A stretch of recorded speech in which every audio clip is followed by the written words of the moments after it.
Hi everyone, this is Jim. Today I wanted to take a look at maintaining connections between your groups in Go. Now the most basic connection is the direct connection. When two stones are touching each other, then they're connected and there's no problem, and that connection can't be attacked. There's no way that white can interpose in between those two black stones, so perfectly safe connection.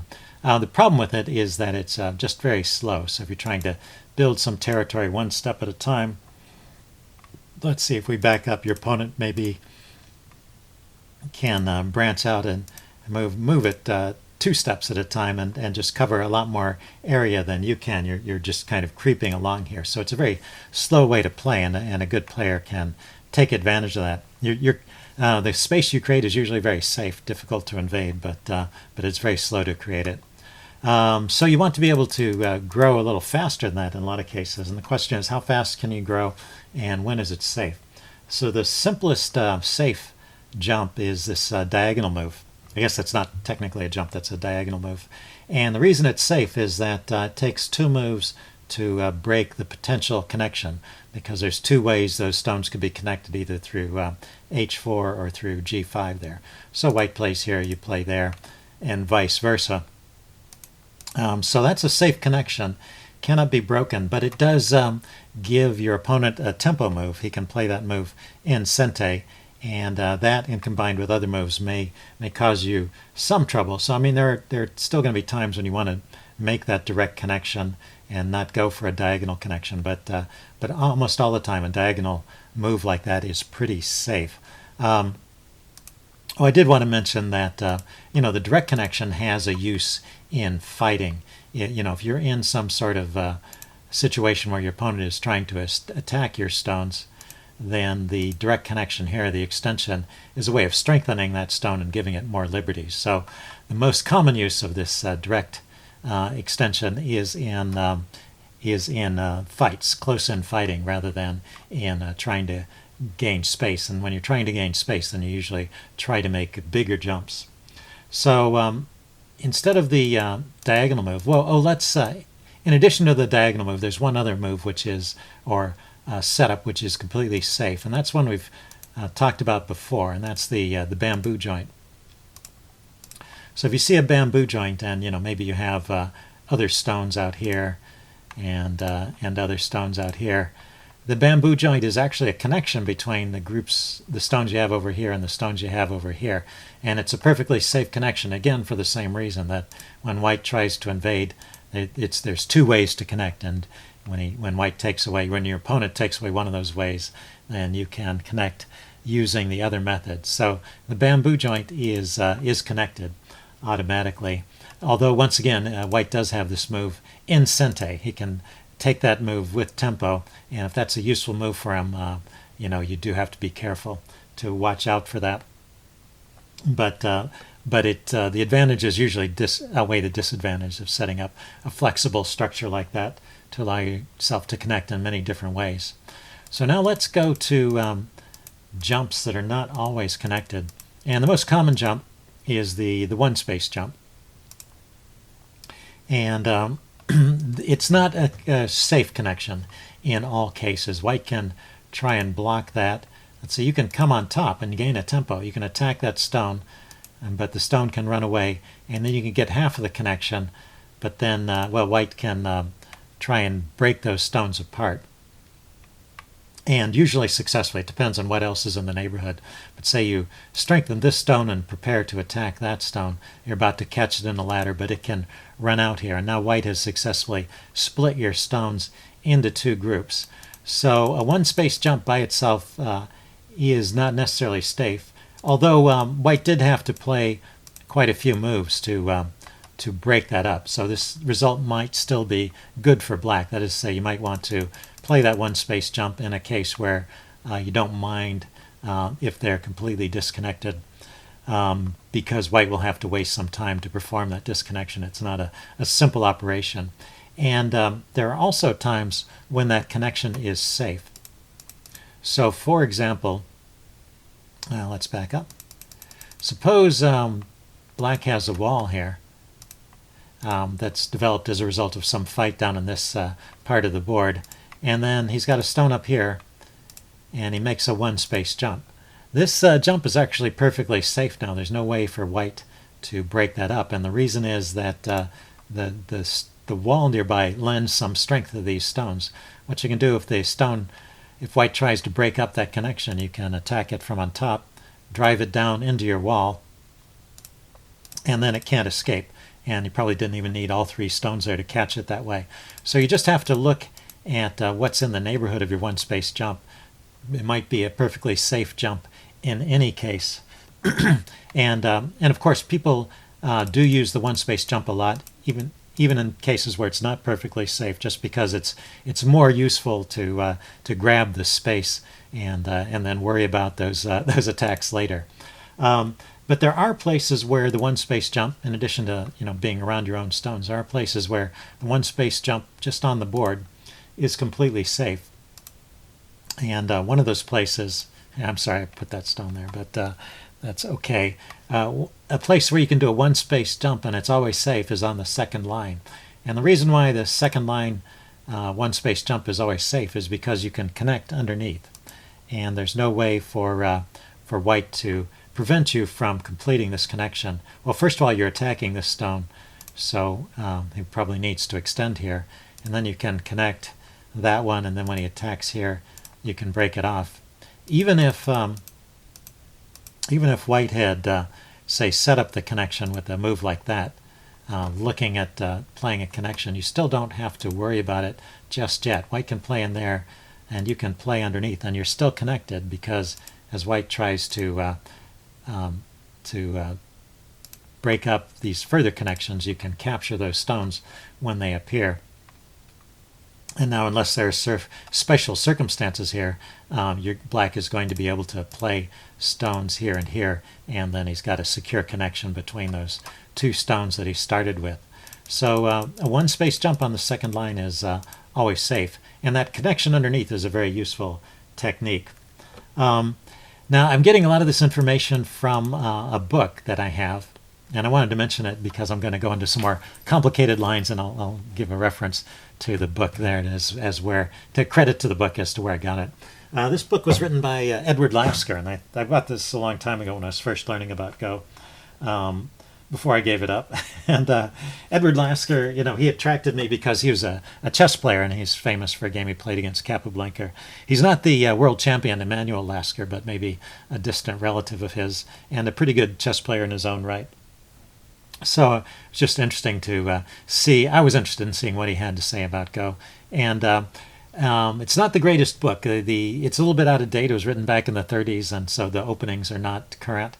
And the style is a little bit difficult to follow because he gives these long variations. I'll show an example later, and they're too long for me to follow along while just reading the book. I'd have to get out a board and set it up, and it's always, I don't know, somehow a bit clumsy to be going back and forth between the board and the book. So I can't say I recommend it, but I wanted to give credit to the book for that. So that's where I got some of this information. And one thing in particular he wrote there is that a two-space jump on the third line is usually safe, and this is pretty interesting. A two-space jump on the third line is, I've heard this called a base by other people in some videos that I've listened to. So black is creating a base here, and if white is unable to break that up, then that's a pretty powerful setup here, because there's enough space under these stones to create two eyes. So if you can connect those stones and then create some eyes underneath, then you've got an area of the board that you're alive in, and then you can use that. I guess that's why the term base. Once you've established that, you can use that as a base to spring out into the center or do other things. But what about the invasion? So if white wants to, or the disconnection, if white wants to disconnect those stones, you see with the two-space jump, wherever white places his stone, he's going to be next to one of black's stones, and so black can immediately counterattack. And then the line that Lasker gave was that there's this threat to the stone that it'll be captured in a ladder if white does nothing. So he didn't explain that, but just to show there's nowhere for that stone to run to.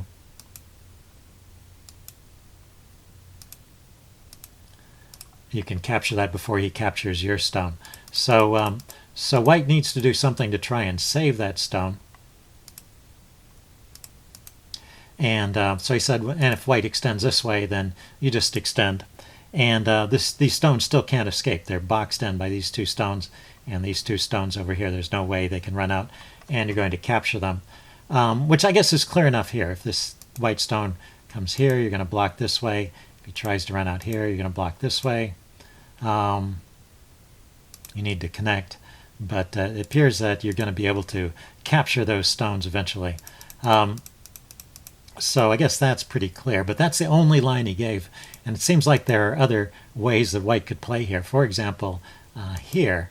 But I guess you can still capture it. You play on top. And then if white just goes down, you're going to keep it boxed in like that. And if white tries to, well, break out, say, with a counterattack, your attack is quicker. You attack here, he cuts on the other side, so this stone is surrounded, but you're going to capture those two stones before he captures here. But the one case that's kind of interesting here, so that's if the stone extends this way or this way.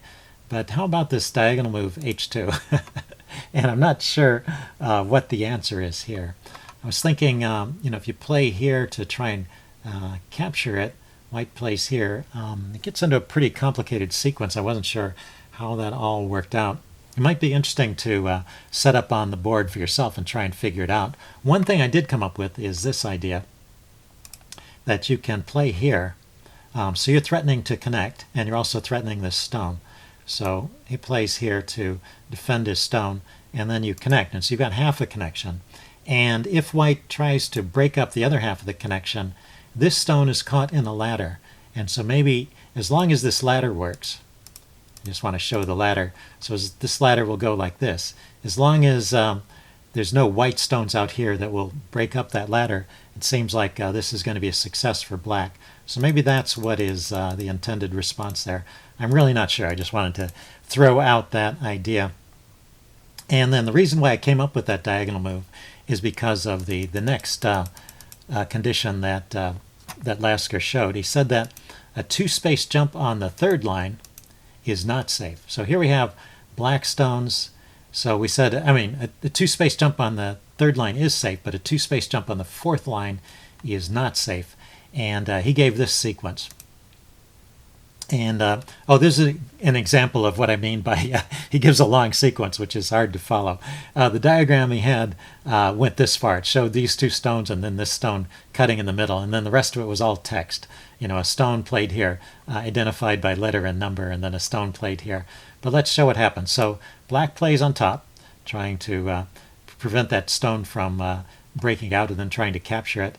White plays the diagonal move. This is where I came up with that diagonal move idea in the case of the three-space jump, or in the case of jump on a two-space jump on line 3.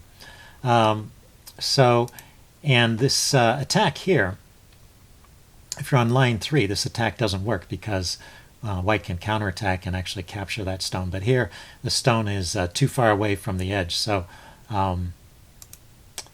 maybe not. Maybe that does work. Well, I'll come back to that.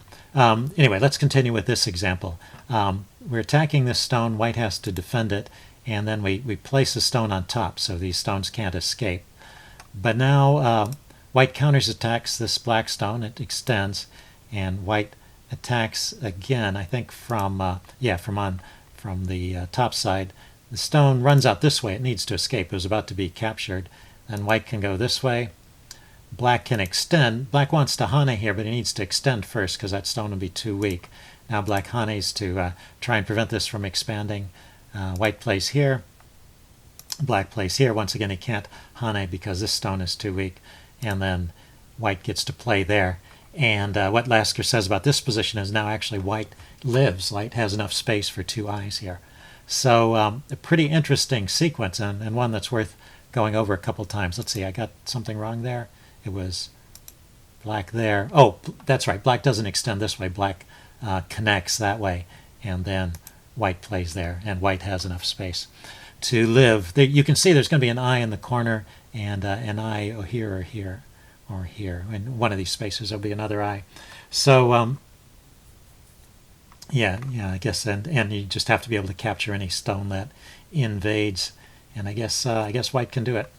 Um, so pretty interesting piece of knowledge there, and something to maybe try out in your own games. That you can try this invasion or disruption tactic against two stones that are on the fourth line that are 2 jumps apart. So let's go back to that 2-space jump on the third line. Say black goes here, and white invades. Black goes on top, and white does this diagonal move. Black counterattacks. Yeah, I guess I was worried about this move here, but white needs to fill in first, or you'll capture that. Now this stone is weak, and white is threatening to play at f2 here and capture that stone. So I think this is the problem. And then you have to connect that. If you go here, then white can capture that stone, and I don't know if you'll ever be able to get it back. It looks like white can keep making threats, threatening that stone and breaking out. So it seems to me that this g2 move is not the correct move here. So I think, well, like I said, you can play at h3 here, and as long as this ladder works for you, that will secure the connection. And if the ladder doesn't work, you can try and confine those 2 stones with a move like j2. But I don't know, still a bit mysterious to me. But something, I don't know, it's probably worth playing with on your own. Okay, that's enough about connections. Let's see if I can get a game here.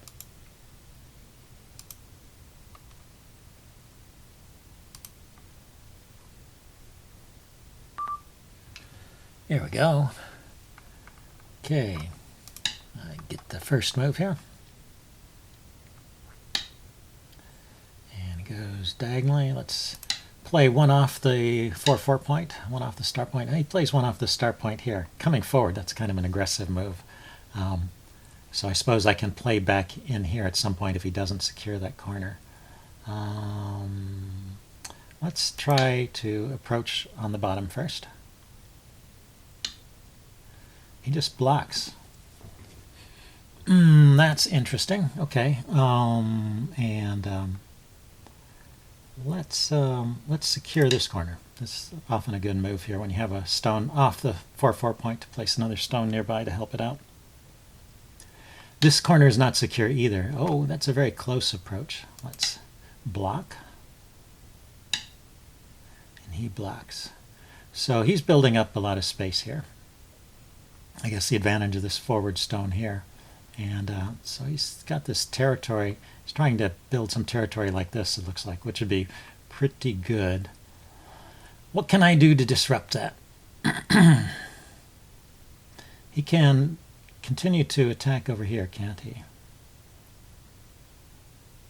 Let's try and come forward a little bit. See if I can approach this stone, maybe get in behind it.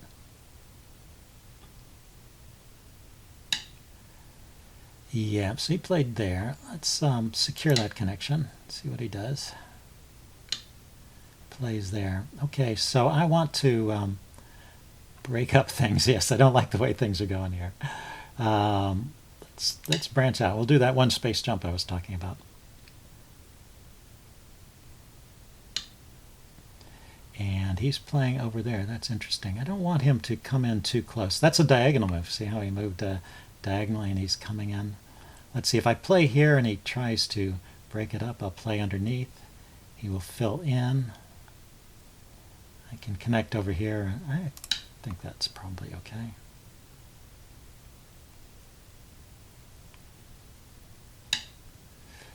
He hanes. So do I want to extend? Let's see. Yes, I want to extend. If I just played there with the diagonal move, he could cut around this stone and force me to connect there, which is not not necessarily where I want to play. Okay, so he's gathering a lot of space over there. This is funny. And he's letting me, let's play out here some. Right, so he's blocking there.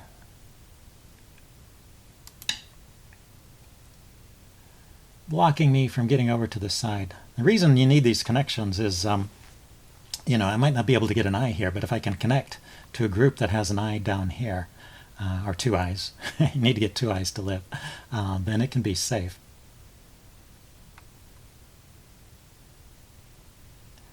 And these stones, I'm probably not going to be able to keep all of these stones, but I'm worried somehow I need to invade underneath here. Maybe I need to play a stone at L11. Yeah, so he's trying to break up these connections, and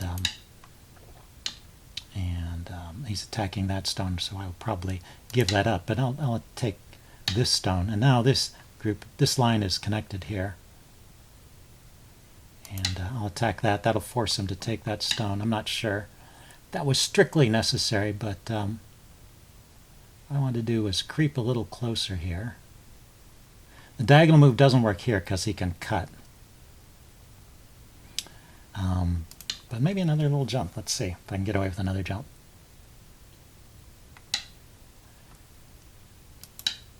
Because I have a tempo on that stone. Yeah, so I connect. When you have two stones, I guess one space jump is pretty safe because of that threat. When he interrupts, you can always thread. So he is, yeah, so he's playing there. So my idea is to come in underneath here.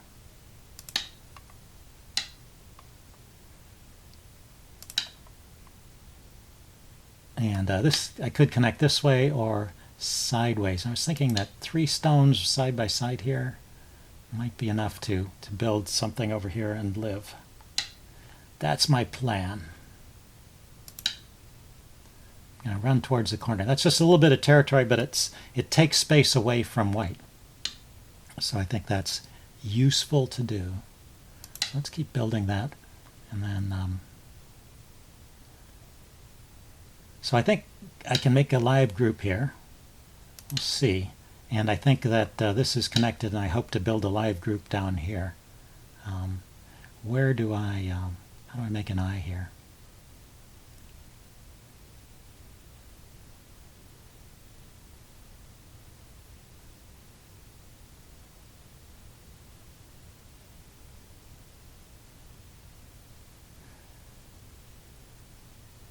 There, I think that will guarantee me an eye, I think.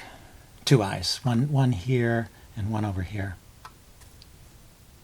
And then I need to come back over here unless he keeps attacking that group.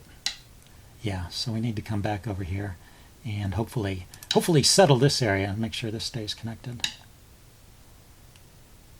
Yeah, he's doing stuff here. So I need to connect there. He's looking at that connection. I have to make sure that's working. So I can capture that stone. Oh, I can't capture that stone. He was attacking my stone. Okay, I may have blown this one. I may have blown it. Let's try and connect underneath.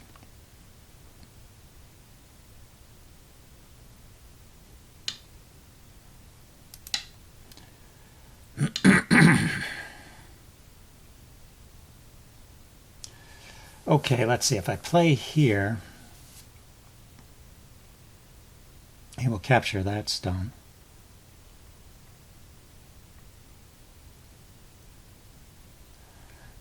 Yeah, okay, so he's cut this line of stones off from this group over here that I was planning to make life with. So this is a tough situation. Let's see. If I attack this stone, he'll capture there, but he can capture there anytime. I don't need to force him to capture there. What I really need is to find a way to make some life over here. Let's see if I can do it. Need to create 2 eyes somehow.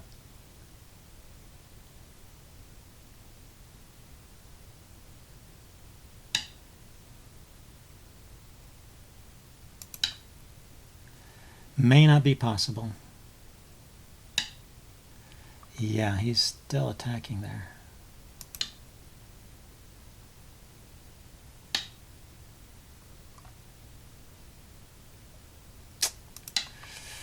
Yeah, it's not good. Not a good sign.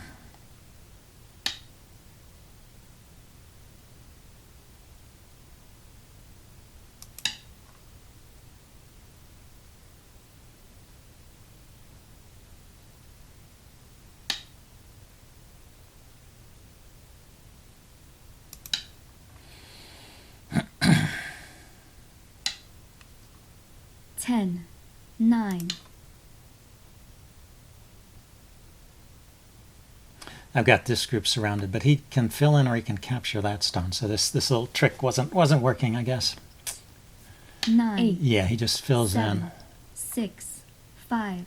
And 4, let's see, 3, if I go here, he 2, still captures it. 1. So how can I? that's really too bad. That's really bad. Let's see, what can I do other than resign? I mean, well, let's play it out and see how much space I get, I guess.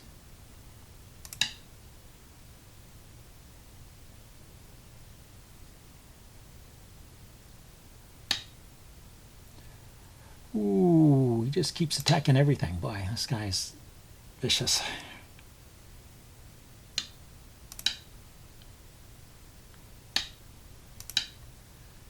So at this point, I'm just trying to make some space somewhere. See if he kills me everywhere.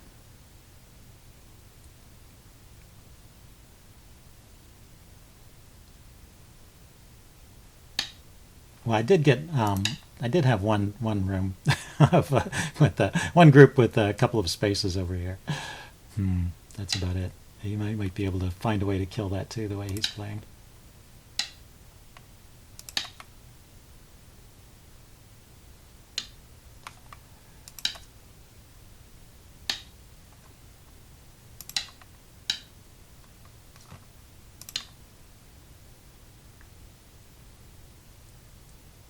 Okay, so I've got a group here. Yeah, he's trying to kill that one too. Let's see if he plays there. Yeah, he can take away all the outside liberties. If I go here, I don't know if that's necessary. Let's see. Well, he could play inside. That would be an annoying move, wouldn't it? Let me play there. Just stop him from playing inside.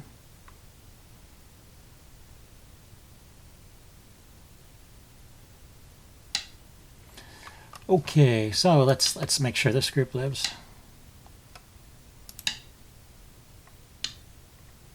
So there's my 2 eyes.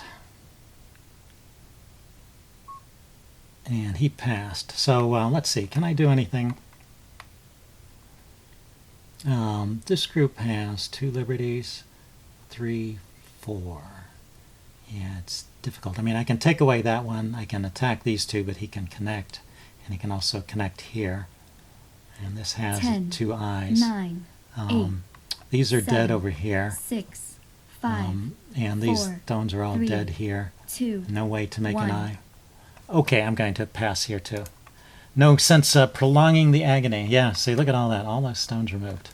What a shame. Okay, so that's the importance of staying connected, but also, in addition to staying connected, I connected to this side, but the group I connected over here, the group I was trying to connect to, I didn't ensure that it was alive. So you got to have both parts of that strategy going. Anyway, good guy.